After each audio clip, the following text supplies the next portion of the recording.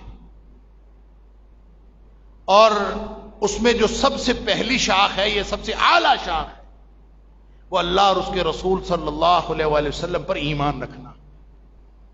ایمان بنیاد ہے. ایمان، اللہ اور اس کے رسول صلی اللہ علیہ وسلم پر ایمان رکھا. وَأَدْنَاهَا، پھر وہ جو 70 سے زیادہ شاخیں ہیں، پہلے نمبر پر اللہ اور اس کے رسول صلی اللہ علیہ وسلم پر ایمان کا اظہار ہو گیا. اس کے بعد کتنی خدمت خلق ہوئی ہوگی، کتنوں کو کھانا کھلایا ہوگا، کتنوں سے اس نے سلوک کیا ہوگا، کیا کچھ ہوا. فرمایا ادنا ترین وادناها اماطۃ الاذى عن الطریق، چاہتے ہوئے کسی نے راستے سے تکلیف دہ چیز ہٹا دی، یہ بھی ایمان کا حصہ ہے، یہ بھی ایمان کی شاخ ہے. تو کیا خیال ہے ان لوگوں کے بارے میں جنہوں نے بڑی بڑی چیریٹی آرگنائزیشنز بنائی، اور وہ نہ ان کا ایمان کے ساتھ تعلق، نہ ان کا اللہ اور اس کے رسول صلی اللہ علیہ وسلم کو کی اطاعت و اتباع کے ساتھ کوئی تعلق، نہ اللہ کو راضی کرنے کے ساتھ تعلق، پھر بھی وہ کام کر رہے ہیں. تو کبھی یہ نہ سمجھیں کہ یہ کام جو ہو رہا ہے یہ بہت نیکی کا کام ہے اور یہ اللہ کے ہاں بہت اجر مل جائے. اللہ تعالیٰ نے سورہ توبہ کے اندر بہت واضح طور پر، یہ جو کفار مکہ تھے یہ بہت اپنے آپ کو سمجھتے تھے کہ ہم فخر کرتے تھے کہ ہم کعبے کے متولی ہیں، ہم حاجیوں کو خدمت کرتے ہیں، ہم بڑا کام کر رہے ہیں. تو اللہ کریم نے فرمایا اجعلتم سقایۃ الحاج وعمارۃ المسجد الحرام، کہ تم کیسے لوگ ہو، تم نے سمجھا ہے کہ حاجیوں کو پانی پلانا اور مسجد حرام کو آباد کرنا، کمن آمن باللہ والیوم الآخر وجاہد فی سبیل اللہ، تم نے یہ سمجھ رکھا ہے کہ یہ پانی پلانا حاجیوں کو اور یہ تمہارے خیال میں مسجد کی آبادی کر لینا، یہ اللہ پر ایمان رکھنے، آخرت پر ایمان رکھنے اور اللہ کے رستے میں جہاد کرنے کے برابر ہو گیا. لا یستوون، یہ کبھی برابر نہیں ہو سکتا. تم نے کیا سمجھ رکھا؟ لہذا وہ 1 روپیہ، 1 ٹکا، 1 ٹہنی اٹھا کے ادھر رکھ دینا، ایک چھوٹی سی حرکت جو اللہ کی رضا کے لیے ہوئی ہے، وہ کروڑوں کے فنڈ دینے سے کہیں زیادہ بہتر، جو ایمان کی بنیاد پر ہوئی ہے. کیونکہ ایمان کے بغیر اس کی کوئی حیثیت نہیں ہے. اگر ایمان موجود ہے تو وہ مصیبت اپنے اوپر آئے تو بھی رحمت ہے، وہ مصیبت کسی دوسرے مسلمان کے اوپر آئے تو بھی رحمت ہے. دونوں اعتبار سے رحمت ہے. مصیبتیں تو آتی ہیں، اور آتی کیوں ہیں؟ اپنے کرتوتوں کی وجہ سے آتی. قرآن نے کہا ظہر الفساد فی البر والبحر بما کسبت ایدی الناس، خشکی اور تری میں بگاڑ پیدا ہو گیا، سارا نظام بگڑ گیا. کیوں بگڑا؟ بما کسبت ایدی الناس، لوگوں کے کرتوت ایسے، لوگوں کے کرتوتوں کی وجہ سے نظام بگڑا ہے. اللہ اکبر. جس دور میں بارشوں کی ضرورت تھی، نماز استسقاء کر کر کے تھک گئے، بارش نہیں آئی. ابھی چند دن پہلے کی تو بات ہے، وہی چولستان، وہی تھر کا علاقہ، یہی جنوبی پنجاب، یہی علاقہ اور وہاں نلکے لگائے جا رہے تھے، یہاں سے فنڈ اکٹھا کیا جا رہا تھا، ہم نے نلکے لگانے ہیں، پانی نہیں ہے، پانی کے بغیر جانور مر گئے، پانی کے بغیر انسان مر گئے، ابھی چند دن ہوئے ہیں، 2-4 مہینے بھی نہیں گزرے، ہم چندہ اکٹھا کرتے، اللہ بارش نہیں آ رہی، اللہ بارش نہیں آ رہی، اب آئی ہے تو رکنے کا نام نہیں لیتی۔ ظہر الفساد فی البر والبحر، ایسی بارش، ایسی مصیبت، ایسا سیلاب۔ ابھی کل میں ایک رپورٹ دیکھ رہا تھا، واللہ اعلم، وہاں کے حالات، ایسی ویڈیوز ہیں دیکھی نہیں جاتی، اور ایک رپورٹ میں کہا جا رہا تھا کہ 4 صوبوں میں، کے پی کا زیری حصہ، پنجاب کا جنوبی حصہ، سندھ کا بیشتر حصہ، بلوچستان کا زیری حصہ،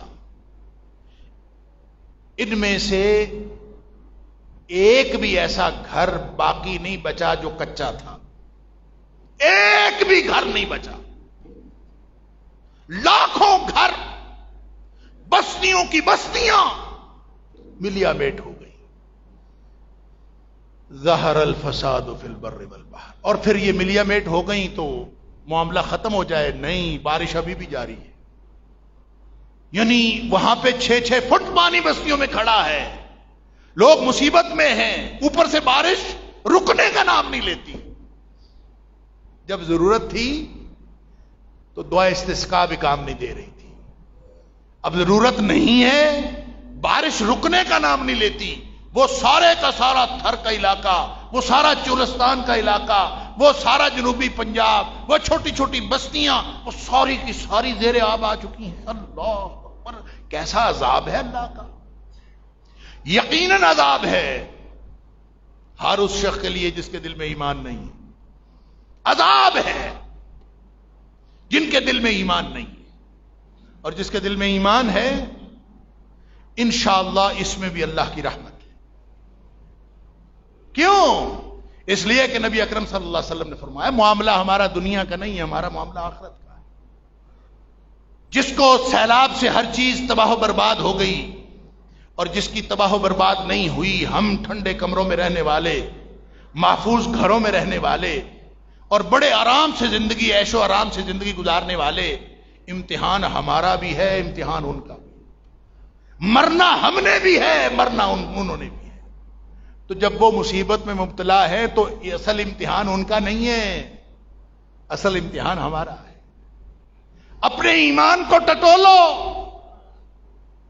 کون کون وہاں پہنچا ہے؟ ایمان ہوگا تو پہنچیں گے نا۔ لوگ کہتے ہیں کہ وہ جو این جی اوز، جو غیر حکومتی تنظیمیں جو دنیا میں بہت کام کرتی ہیں اور انسانیت کے نام پر آئے روز ان کو اتنی فنڈنگ ملتی ہے، آئے روز ان کے ہنگامے ہوتے ہیں، ان کے مظاہرے ہوتے ہیں، ان کے پروگرامات ہوتے ہیں، اور خاص طور پر بڑے بڑے شہروں میں، بڑے بڑے ہوٹلوں میں ان کے پروگرام ہوتے ہیں۔ اب جب انسانیت مصیبت میں مبتلا ہے تو وہ کہاں ہیں؟ لوگوں کو یہ بڑی پریشانی ہے کہ وہ کدھر گئے۔ بات یہ ہے کہ ٹھنڈے کمروں میں بیٹھ کے خدمت خلق ہو تو پھر تو ہم کرنے کے لیے تیار۔ آپ کو پتہ ہے کہ مغرب میں آپ چلے جائیں، جتنے مسلمان وہاں رہتے ہیں، یورپ اور امریکہ میں، وہ کوشش یہ کرتے ہیں ہر جمعے، ہر ہفتے وہ کوئی نہ کوئی چیز خیرات کریں، چاہے وہ 10 پاؤنڈ دیں، چاہے 5 پاؤنڈ، $5، وہ کوشش کرتے ہیں ہر جمعے کوئی نہ کوئی چیز نکال لیں۔ کیوں؟ اس لیے کہ ان کے پاس کرنے کو کچھ اور ہے ہی نہیں، وہ کوئی خدمت نہیں کر سکتے۔ وہ سمجھتے ہیں کہ 5-10 پاؤنڈ دینے سے اگر جنت ملتی ہے تو ہر ہفتے نکال دینے میں کوئی حرج نہیں، لہذا بڑا بزنس ہے وہاں پہ چیریٹیز کا، کیونکہ پیسے بہت اکٹھے ہوتے ہیں۔ اور وہاں یہ بھی کہا گیا ہے، واللہ اعلم، مجھے پورے نظام کا پتہ نہیں ہے، کہ جتنے پیسے آپ اکٹھے کریں گے لوگوں سے اور اکٹھے کر کے آپ خدمت کریں گے، خرچ کریں گے ضرورت مندوں کے اوپر، اس سے آدھے پیسے 50% آپ کو گورنمنٹ بھی دے دے گی۔ اگر آپ نے مثال کے طور پر 50,000 پاؤنڈ اکٹھا کیا اور وہ لوگوں پر خرچ کر دیا اور اس کا حساب گورنمنٹ کو دے دیا کہ ہم نے یہ اتنا کیا ہے، رجسٹرڈ چیریٹیز کی بات ہے، تو گورنمنٹ کو حساب دے دیا کہ ہم نے 50,000 اکٹھا کیا تھا، ہم نے اتنے پیسے دے دیے، تو اس میں سے 25,000 یعنی اس سے آدھا وہ گورنمنٹ آپ کو دے دے گی، تو آپ نے بڑا اچھا کام کیا ہے لہذا یہ پیسے لے لیں۔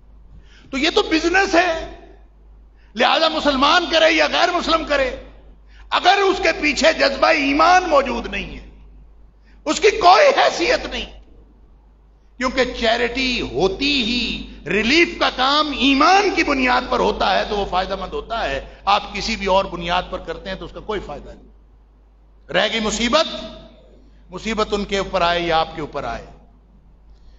اگر ہم ایک جسم ہیں، کمثل الجسد، اللہ کے رسول صلی اللہ علیہ وسلم نے فرمایا مومن تو ایک جسم ہوتے ہیں، ان کی مہربانی، آپس کی شفقت، آپس کی محبت، آپس کا تعلق، آپس کا جڑاؤ، آپس کا کنیکشن ایک جسم کی طرح۔ اور جسم کیسے ہوتا ہے؟ ہم نے کبھی کہا ہے کہ یہ پاؤں یہ دور کا ہے، اس کا میرے ساتھ تعلق نہیں ہے، ہاتھ کا فاصلہ ذرا زیادہ ہے، اس کا میرے ساتھ تعلق نہیں، سر میں کچھ ہوگا تو اس کے لیے تو میں ذرا تڑپوں گا، پاؤں کی خیر ہے نہیں، جسم ہے تو چاہے آپ کو پاؤں کے انگوٹھے کی ٹپ کے اوپر کوئی تکلیف ہو، وہ تکلیف آپ پورا جسم تڑپ جاتا ہے۔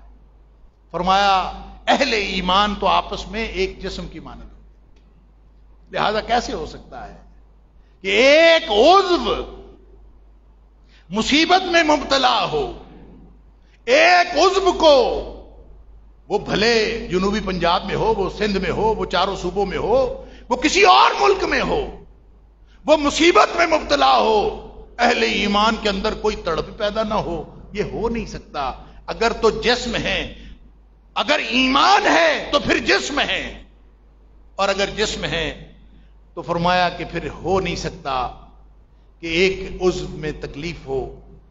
اور تداعى له سائر جسده بالسهر والحمى، پورا کا پورا جسم راتوں کی نیند اڑ جاتی ہے اور بخار میں مبتلا ہو جاتا ہے، جا کے ڈاکٹر سے آپ پوچھتے ہیں، وہ کہتا ہے جی انگوٹھے میں انفیکشن ہوا ہے جس کی وجہ سے پورا جسم جو ہے بخار میں مبتلا، پوری نیند اڑی ہوئی ہے۔ آپ کے جسم کے کسی حصے میں انفیکشن ہو، آپ کے پورے جسم میں تکلیف ہوتی ہے۔ اگر اہل ایمان کسی مصیبت میں پڑے ہیں تو یہ اسی طرح امتحان ہمارا ہے جس طرح امتحان ان کا ہے، بلکہ میں سمجھتا ہوں ہمارا امتحان زیادہ ہے۔ نبی پاک صلی اللہ علیہ وسلم نے فرمایا الانبیاء ثم الامثل فالامثل، اللہ نے ایک ترتیب بنائی ہے ایمان کی مضبوطی کی بنیاد پر۔ سب سے اوپر انبیاء ہوتے ہیں، الانبیاء سب سے اوپر انبیاء ہوتے ہیں، ثم الامثل فالامثل، پھر ایمان کے اعتبار سے نیچے کو درجے ہوتے ہیں، پھر اس کے بعد درجہ، پھر اس کے بعد درجہ، جو اللہ نے لوگوں کے درجے ایمان کی بنیاد پر بنائے۔ فرمایا یبتلی الرجل علی حسب دینہ،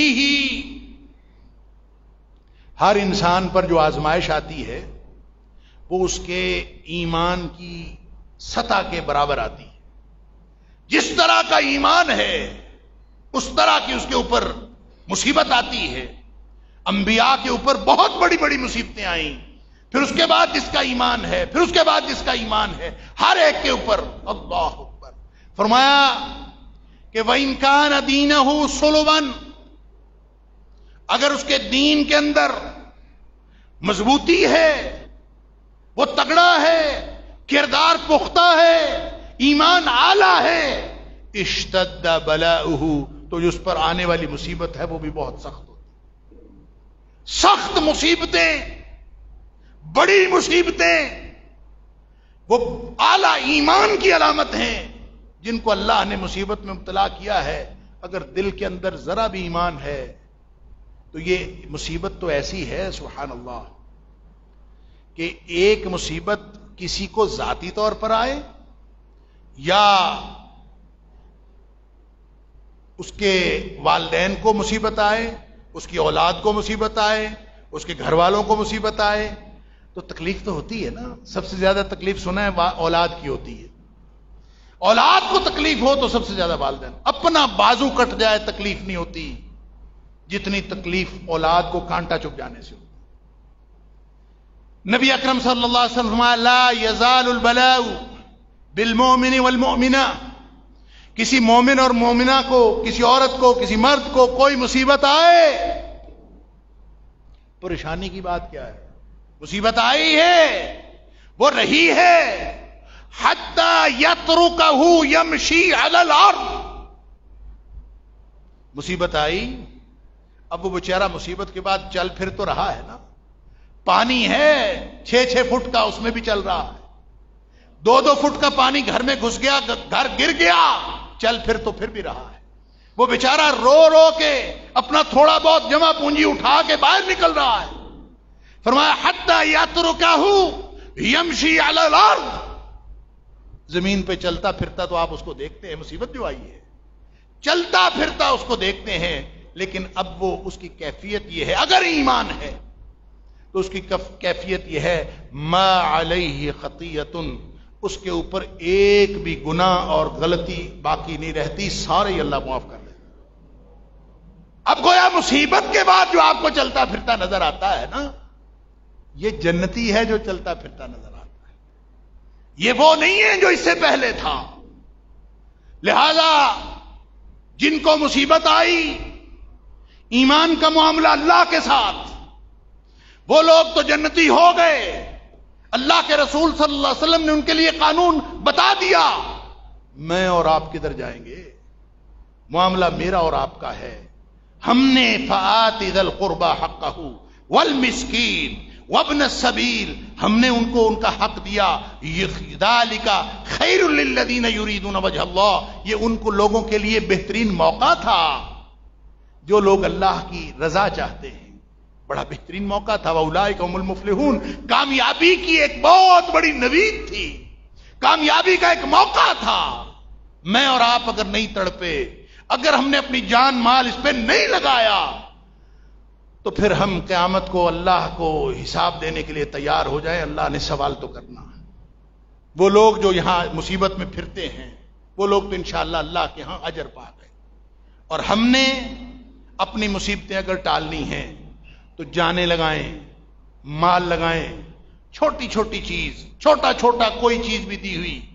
نبی کریم صلی اللہ علیہ وسلم نے فرمایا تھا اتقوا النار ولو بشق تمرہ، جہنم سے بچ جاؤ چاہے کھجور کی ایک پھانک سے بچ جاؤ.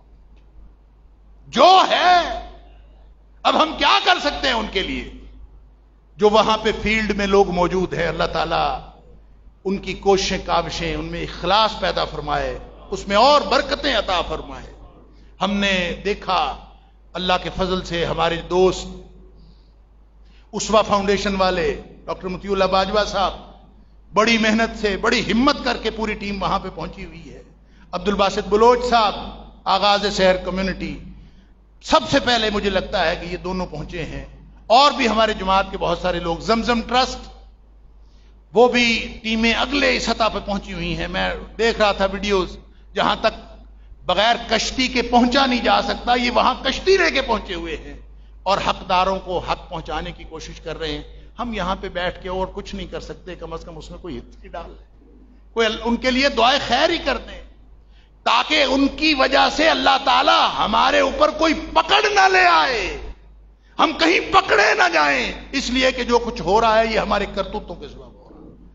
ظاہر الفساد فی البر والبحر بما کسبت ایدی الناس، یہ تو ہمارے کرتوتوں کے سبب یہ سب کچھ ہوا. لمبی کہانی ہے کہ کس کو کیا کرنا چاہیے تھا، ہمارے حکمرانوں کی کیا غلطیاں ہیں، ہمارے اس 75 سال میں جس نے بھی اس پاکستان کے اوپر حکومت کی ہے انہوں نے کیا بلنڈر کیے ہیں، اللہ کو وہ کیا جواب دیں گے. آج تک ڈیمز نہیں بنائے، ریزروائر نہیں بنائے، بڑے بڑے ڈیم بنے ہوتے تو یہ سیلاب نہ آتا. انہوں نے جو غلطیاں کی ہیں وہ اپنا بھگتیں گے قیامت والے دن، اللہ کو جا کے وہ جواب دیں. ہم عوام الناس، ہم نے جو غلطیاں کی ہیں ہم اس پہ اللہ سے توبہ کریں، استغفار کریں. اور نبی اکرم صلی اللہ علیہ وسلم کا فرمان ہے العبد آمن من عذاب اللہ مستغفر اللہ. یہ تو قرآن میں بھی اللہ کریم نے فرمایا ہے اور نبی پاک صلی اللہ علیہ وسلم کا فرمان بھی ہے کہ ہر بندہ وہ اللہ کے عذاب سے محفوظ ہو جاتا ہے. العبد آمن من عذاب اللہ، بندہ اللہ کے عذاب سے محفوظ ہو جاتا ہے مستغفر اللہ، جب تک وہ اللہ سے استغفار کرتا رہتا. ہم اللہ سے گناہوں کی معافی مانگیں اور کوشش کریں کہ اپنے ان بھائیوں کی، ان بہنوں کی، ان مجبور مقہور لوگوں کی مدد کر سکیں جتنی ہم مدد کر سکتے ہیں. تو ان سب کے ساتھ جتنی بھی تنظیمیں وہاں پہ کام کر رہی ہیں، اگر آپ خود وہاں جا کے نہیں کر سکتے تو کم از کم یہاں سے مدد تو کر سکتے ہیں. یہ وقت کا تقاضا ہی نہیں، ہمارے انجام کے لیے ضروری ہے کہ ہم آخرت میں اللہ کے ہاں سرخرو ہو جائیں. وآخر دعوانا الحمدللہ.